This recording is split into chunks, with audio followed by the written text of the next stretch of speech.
decent game. Obviously, there's a lot of work that needs to go into this week in practice and preparing for Mississippi State. But you know, I had 11 or 12 tackles, and I felt like I was flying around my first start. So I feel like I played all right. How do you feel the communication was working out there? Obviously, that's a big thing for you, middle. Yeah, communication. It wasn't there last game. That's one of the main objectives we need to work on this week. And I think that'll really help us as far as preparation. How much of that falls on you, Jake? Just the middle. Some years past, it's organized different ways. Well, the middle linebacker is the leader of the defense, and he's got to make sure that everybody receives the call. I give the call. I've got to make sure everybody receives it, and that's definitely key for everybody getting lined up and knowing their assignment. Was that where the breakdown was? Was them receiving it, or? Yeah, I believe so. Some people were calling different calls, and some people were receiving different calls, and we weren't all on the same page, and obviously that can be devastating to a defense. Who's your primary contact on the defensive line? Is it power end? Is that the guy that you would? Well, yeah, the power end makes the strength call. Okay. And when we're in our auto defense, and we really don't communicate as far as making calls in that aspect. Okay. But like if there's a check, then I will communicate to the whole defensive line as a whole. And then obviously we've got our hand signals and our checks and everything as far as that goes, and it's my job to make sure that everybody gets those calls. So that's something I'll be working on this week. I know it's probably something you guys have worked in scrimmages and in August and everything like that. But once you get in the game, is it completely different, or what's that like? Well, it's a lot louder in the stadium, obviously, but you got to practice like you play. We got to make sure that this week that when we're making our checks and our calls, that everybody receives them and everybody gives the hand signals. So.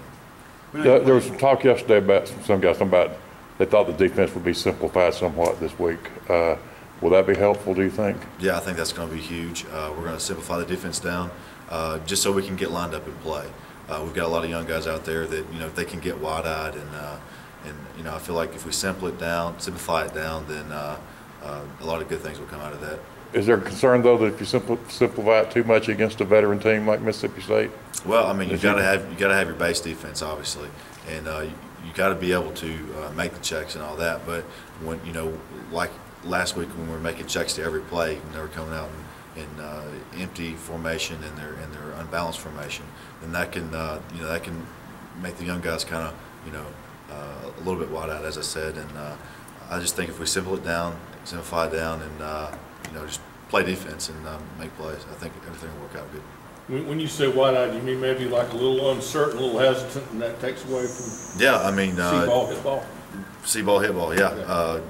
When you're young, obviously that was their first game to ever play, and when you have a big crowd like that, like I said, you can get wide-eyed. And I was in that position last year, and you just got to keep your poise and know your assignment and your alignment and get your job done.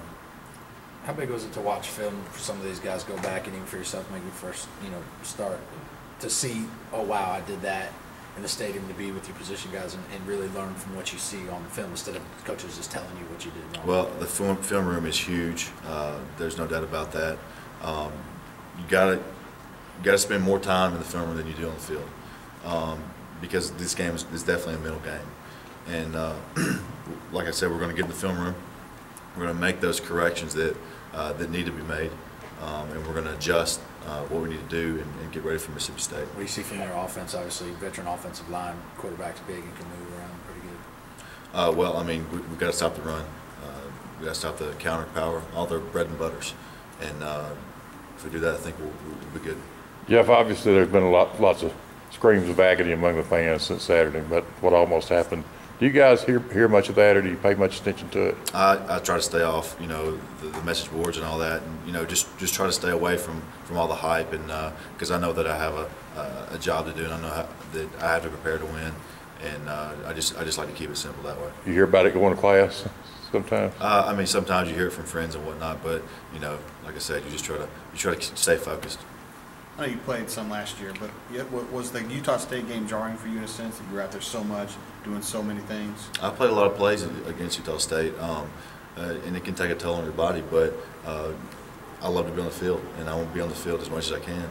And gives them more opportunities to make plays. Is this game sort of a middle linebackers game coming up since they like to run inside a lot? Yeah, I have a lot of big opportunity to make a lot of plays this game as well. You know, that's always fun. So.